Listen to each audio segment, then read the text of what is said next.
kembali lagi bersama channel Edi Selalu di Hati. Malam ini kita akan melihat fenomena mekarnya kembang Wijaya Kusuma. Perlu kami sampaikan bahwa konten ini bukan konten angker atau konten klinik, tetapi bagaimana kami memaksimalkan pikiran kami untuk memaknai fenomena-fenomena alam, karena tidak ada satupun kejadian kecuali untuk diambil hikmahnya. Nah, kejadian seperti ini apa hikmahnya? Yang ini yang akan kita kumpas. Kebanyakan orang terjebak dalam konsep-konsep manut dengan yang sudah ada, tidak mau menggunakan akal pikiran, apa-apa sidik musyrik, sidik-sidik sirik, sidik-sidik haram. Nah, ini kita memaksimalkan dengan akal pikiran kita, karena kita punya akal pikiran untuk berpikir. Betul. Pakai logika, fenomena ini seperti apa.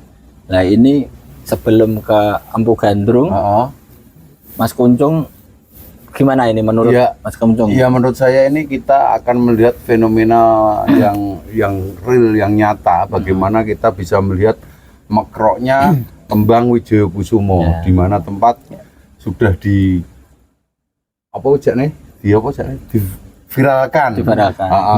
bahwa nek roh mekroke kembang Wijaya Kusuma kuwi entuk kanugrahan.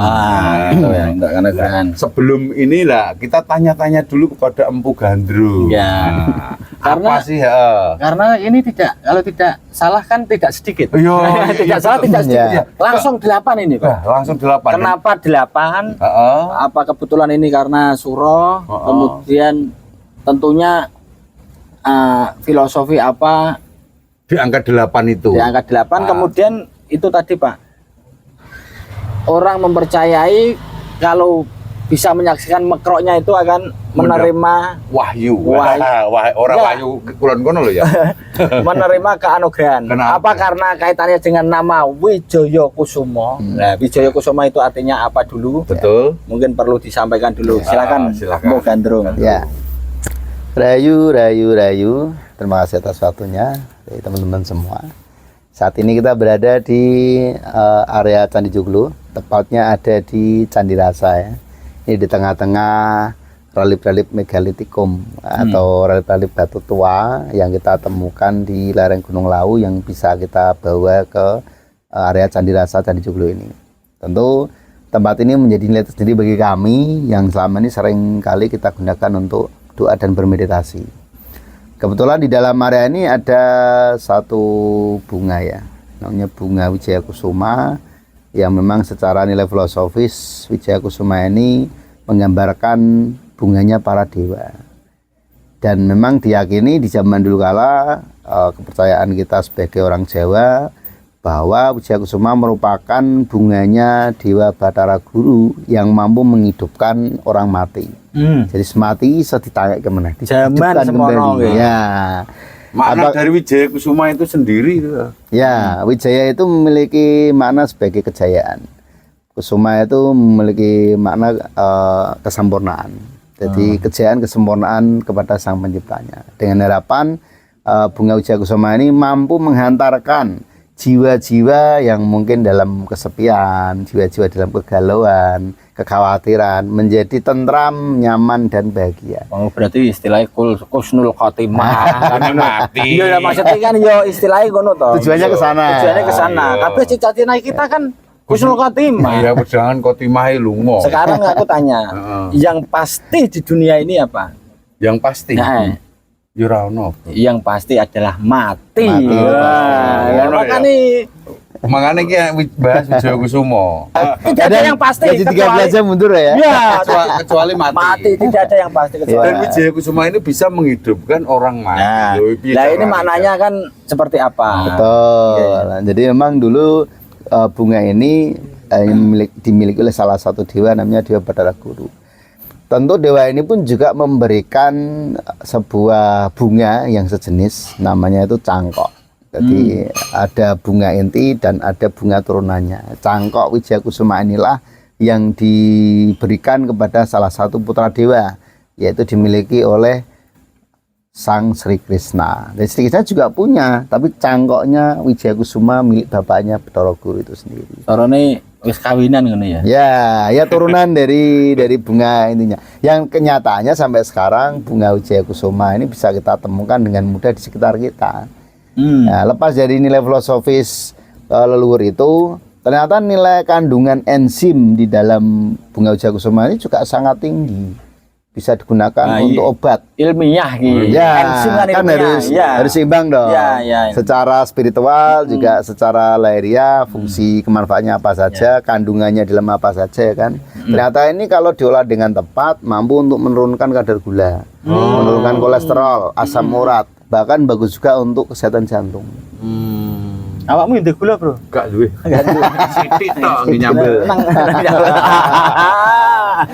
Ya. Jadi dia memiliki kandungan antioksidan tinggi yang bisa membuat orang itu kalau minum ini dia bisa menurunkan tensi darah. Jadi maksudnya minum daunnya apanya? Bunganya. Oh, bunganya. Betul. Dicelupke. Ada yang dipakai direbus, ada dipakai juga dikeringkan buat teh. Tapi yang sudah mekrok tadi ya? Ya udah mekar. Artinya memang itu memiliki daya energi yang optimal dan sudah mencapai tingkat enzim maksimal di bunga itu bisa digunakan. Ini secara ininya, secara ilmiah. Ya. Tetapi secara spiritualnya itu gimana sih kok bisa bahwa kembang ini bisa menghidupkan orang mati pada pra-peradabannya itu seperti apa? Ya, tadi sudah disampaikan oleh Bang Edi Setiadyati ya bahwa yang namanya hidup di dunia ini yang pasti itu hanya satu, kematian. Dan itu semua orang akan mengarah ke sana. Yang tidak pasti itu adalah hidup itu sendiri. Karena hidup itu diikuti dengan perubahan siang dan malam, susah dan senang, ya kan? Lapar dan lapar dan kenyang. Lapar ya kan? dan kenyang. Yang itu adalah hidup yang memang kompleks kita lalui sehari-hari dengan tapi kan harapan. dua fenomena yang berbeda ya, lapar dan kenyang, siang dan malam. Tapi ki kere dan kere ya, oke. Maksudnya kan kere dan Kapan kaya. mentasnya ya? Kiri dan kaya. Oke. Ini namamu. Delok kan. Setelah melihat kembang Wijayakusuma, mekroknya itu loh, akan mendapatkan kelimpahan berkah. Amin ya. Dengan adanya bunga Wijayakusuma ini yang digunakan untuk prosesi ritual di dalam keyakinan kepercayaan literatur Jawa, diharapkan mampu membangkitkan bukan dalam bentuk objek fisik raga yang mati ya, tapi membangkitkan jiwa yang mungkin selama ini mati rasa. Nah, Mati rasa ora. Kengko ora. Udah, Bro. Namanya rokok kancane ini bagian dari punya rasa. Rasa. Cita rasa. Jangan mematikan rasa. Oke. Terus jadi membangkitkan jiwa-jiwa yang saat ini mungkin sedang mati rasa untuk memiliki semangat hidup, untuk memiliki pengharapan, memiliki keinginan bahwa hidup itu harus bermanfaat. Manfaat udut manfaat. Jadi inti dari spiritual yang dilakukan oleh leluhur kita, terutama di bulan-bulan Suro ini ya, ini mampu membangkitkan jiwa-jiwa yang kemarin tuh lupa, lalai atau mungkin sudah tidak memikirkan tentang kemanfaatan dirinya, diharapkan mampu bangkit, mampu migunani urip kang bisa nguripi. Nah, dengan lantaran bunga Wijayakusuma ini sebagai simbol transit rasa jiwanya terhadap sang penciptanya. Ketika orang putus asa itu berarti kan jiwanya mati ya. Perlu dibangkitkan dengan energi seperti ini. Sama seperti. Putus asa, Bro. Enggak ya. Karena wis sedak kok. Karena ini awal bulan. Karena ini awal bulan, tapi karena akhir bulan belum. Biasanya nih Bu Gandrung, ketika saya pernah mendengar bahwa nek ditunggoni kembang kuwi rak gelem mekrok. Nah, ini kan ada filosofi seperti itu. Nah, ini kan sudah kita tunggu sampai berlama-lama ini kan. Ya baru 10 menit. Apakah ini nanti mekrok atau tidak? Ini apakah filosofinya itu benar apa enggak atau hanya asumsi saja itu? Ya, ini kita sambung ya. Sebenarnya apa yang sudah ditetapkan oleh Tuhan itu semuanya akan menjadi alasan terbaik yang dia miliki. Artinya tidak ada daun yang jatuh tanpa ada kuasa Tuhan. Sama halnya dengan mekarnya bunga Wijayakusuma ini. Lepas dari kita sebagai manusiawi ingin mengharapkan keberkahan dan ingin menyaksikan terhadap anugerah Gusti, mungkin menyaksikan di sini tidak hanya digunakan sebagai melihat objek, tetapi lebih digunakan untuk mengeningkan cipta. Nyuwun marang Gusti, kebersamaan, keselarasan antara jiwa kita sebagai manusia dengan jiwa bunga wijaya kusuma ini akan menjadi kemanunggalan yang utuh, tidak terpisahkan. Jadi ketika kita menunggu makranya dengan pikirannya kemana-mana ya percuma. percuma. Harusnya neng, ya Fokus, neng. fokus. Artinya kedekatan kita momentum Tuh, untuk nyuwun berkat ya, Gusti. dengan terus dengan simbol ini gitu loh. Makroi. Jadi pas merem kita pas kusuk ya gue pas makrok bro. Oh, berarti ini mengenai rasa ya, tetap Ya, kembali ke rasa. komunikasi antar objek satu objek lain itu hubungan dengan rasa itu Nah, semua. rasa itu seperti apa sih? Ya, rasa itu ada sesuatu yang bisa menggambarkan jiwa di dalam diri kita. Tanpa ada rasa kamu nggak akan bisa ekspresi. Jiwa itu berekspresi lewat rasa, ya kan? Yang tertangkap oleh indera pada tubuh kita bisa berucap di situ. Katanya bahasa hati. Bahasa hati itu nggak akan bisa bicara kalau mulut kita nggak ucapkan. Ini adalah transit dari bahasa jiwa di dalam diri kita lewat rasa mampu kita berucap menjadi kalimat-kalimat yang bijaksana. Seperti saya tadi kan di rumah, Mas Hadi WA, terus kemudian Mas nanti malam ada acara. Ini sebenarnya aku gak minat, tetapi WA kedua, ini Mas Kuncung juga ada di sini terus rasaku kok kelas AC mesake Mas. Itu termasuk rasa ya. Ya. Jolongan ke sini karena WA Mas Kuncung ada itu loh. Ya. Dan mendapatkan berkah 6 Maksudnya, lah. bunga Kamboja Nah, 6 kelopak. terus saya gini, kayak kok aku gak teko kayak kok iso dut. Itu termasuk rasa atau tidak? Oh, ya. Oh, itu masuk rasa. Kan ekspresinya wujud, bukan objek yang ada. Itu kayak Kita kembali lagi, kita fokus. Iya, bagus. Fokus. Nah, ini kan ada 8. Delapan, ya. 8 ya. Mananya apa ya? 1 2 3 4 5 6 7 8. Ya. Makna dari 8 itu gimana ya? Dan itu mah bareng semua loh. Iya. Ya, betul. 8 ini adalah salah satu angka yang unik ya. Di dalam filosofi Jawa, 8 disimbolkan sebagai angka yang tidak pernah putus dari mulai kosong-kosong yang ditumpuk ya atau jadikan satu akan menjadikan simbol angka 8. Ini menggambarkan tentang cokro manggilingan, ya kan? Menggambarkan tentang kehidupan yang tidak akan pernah putus dan usai. Ada kelahiran, ya ada kematian. Ada kegagalan, ada kemuliaan. Jadi semuanya hidup itu dua sisi yang bertautan. Kalau lingkaran dianut Betul, ya kan? Ada siang, ada malam, ada cowok, ada cewek. Nah, ini adalah sebagai isi dari duniawi atau alam arsapada. Tuh, 8 loh ya. Ya, dengan harapan malam hari ini, tepatnya malam Jumat Kliwon ya Pak Edi ya, Iya. yang ada di Candi Joglo, kita dapat anugerah 8 Kembang Wijaya kembang wijaya kusuma dengan pengharapan nilai-nilai luhur dari Sang Pencipta bisa tercermin tercurah kepada diri kita. Jadi di dalam konsep keyakinan gambaran Sang Pencipta ya, percaya diri itu wajib, Ya. kita harus percaya diri, ya kan. Cuman percaya diri ini atau orang menyebut sebagai PD tidak tertarik keluar tapi lebih ke dalam, bahwa kamu hidup ada yang menghidupi. Tanpa kamu percaya diri, kamu gak akan percaya dia. Ya kan? Ya. Diri dalam konsep personality, dia dalam konsep Sang Penciptanya. Jadi PD di dalam hidup tuh harus Harus, Ya. tapi di dalam. ke dalam, tidak boleh keluar. Ya. Kalau keluar nanti ketemunya Kesombongan. adi gunung. Ya. Nah, dan ini bagi Boleh tapi teman-teman- nak dengan teman-teman dekat. Kita maksudnya kan ngaruh kan. Nah, enggak nanti terjadi ketersinggungan. Ya, jadi ini Makanya kan muncul istilah bijaksana. bijaksana, betul. Arti panggonan gitu loh. Pan Dalam papan, pan panggonan. Lah, pan papan, pan panggonan. Wah, iki meh mekrok loh, Bro. Nah, ini. Oh, Nah, pemirsa, ini sudah mulai Mekrok. Mekrok. Sedikit demi sedikit. Sedikit ya. Akhirnya nanti bisa mekrok semua. Mekrok semua. Baru 15 menit ya. Berarti memang Harumnya memang luar biasa. ya ini apakah ini bisa menggunakan feeling juga Mas Hadi? Maksudnya kira-kira ini anak usia di kondisi seperti ini Ya. nanti berasi berapa menit hal semacam itu bisa anu apa ya terserah Gusti Allah. Ya, semua tetap Kembali ya. kembali kepada sang Maha Pencipta. Artinya kita hanya bisa memprediksi dengan perkiraan-perkiraan angka. Biasanya perkiraan angka itu yang dipakai itu hurufnya ganjil. Bisa mulai dari jam 10 ganjil dan 0. Ya. Isi dan kosong itu bisa menjadi penanda bunga Wijaya Kusuma ini makrok. Oh 10 itu termasuk ganjil ya? Ya kan angka 1 sama angka 0 ini kan angka yang saling bertaut. Bener ya, Bro. Sing ganjil tak kira 9,5. Jadi bicara tentang angka 10 ini menggambarkan tentang nilai kesempurnaan terhadap ciptaannya. Ya, kalau bergeser bisa diambil di angka 1 sama 1. Ya kan. Terus 1 sama 2 itu kalau disembelahkan kan juga 3, itu juga ganjil juga ya kan 1. Tapi biasanya di antara jam 10 sampai jam 1 malam itu dia akan mekar. Ya, semoga saja nanti seperti harapan kita ya, agar bunga ini bisa barokai, bisa bermanfaat bagi teman-teman yang membutuhkan, membangkitkan nilai jiwa-jiwa luhur di dalam dirinya.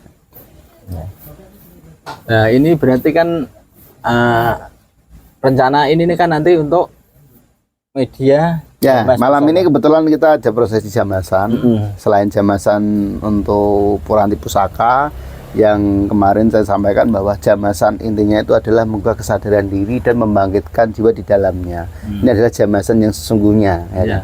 Selain digunakan untuk jamasi Piranti Pusaka, juga untuk jamasi diri pribadi kita. Bisa untuk mandi, mungkin bisa untuk nyarati apa saja yang bagi punya hajat dan kepentingan. Membersihkan tadi ya.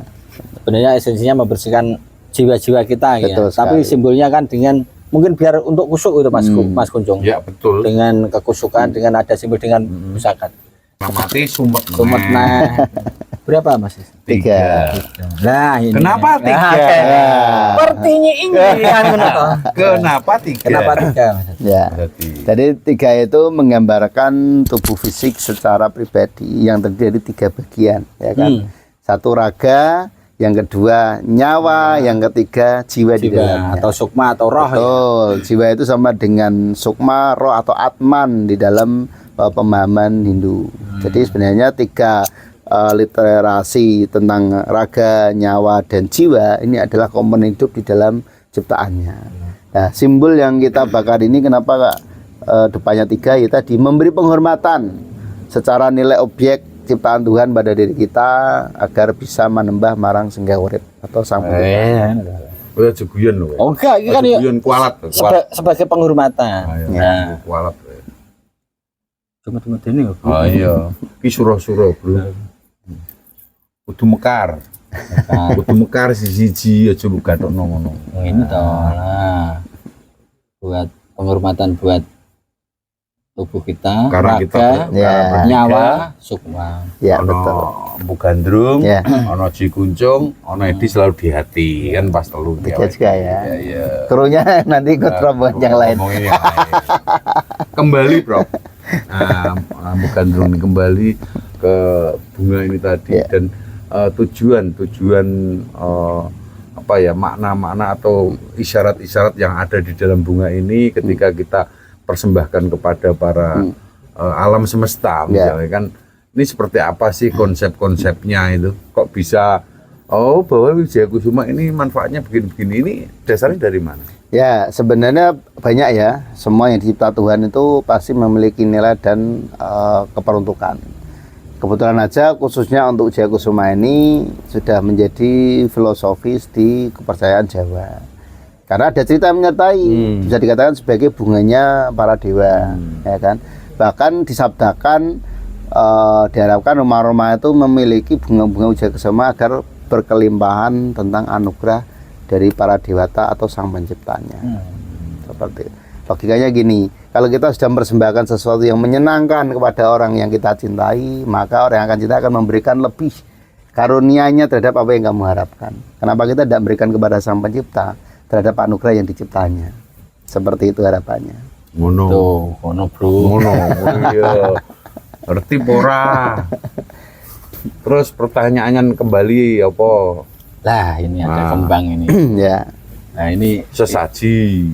Nah, ini maknanya dari kembang ya. Kembang ini. Nah, ini ada namanya kembang telon atau biasa isinya itu kembang mawar ya. Mawar merah, putih, sama ada nanti kenanga atau mungkin digenepi dengan bang kandil ya kan. Apa itu? Ya, implementasi sama seperti sampaikan lagi, memberi penghormatan kepada objek-objek ciptaan Tuhan yang memang tergambarkan oleh 3 komponen yang hidup. Ini kalau di filosofi Hindu namanya Trimurti. Trimurti adalah dewa penjaga kehidupan. Ada dewa Brahma yang memangku bumi, kita hidupkan di bumi, Mas, ya kan?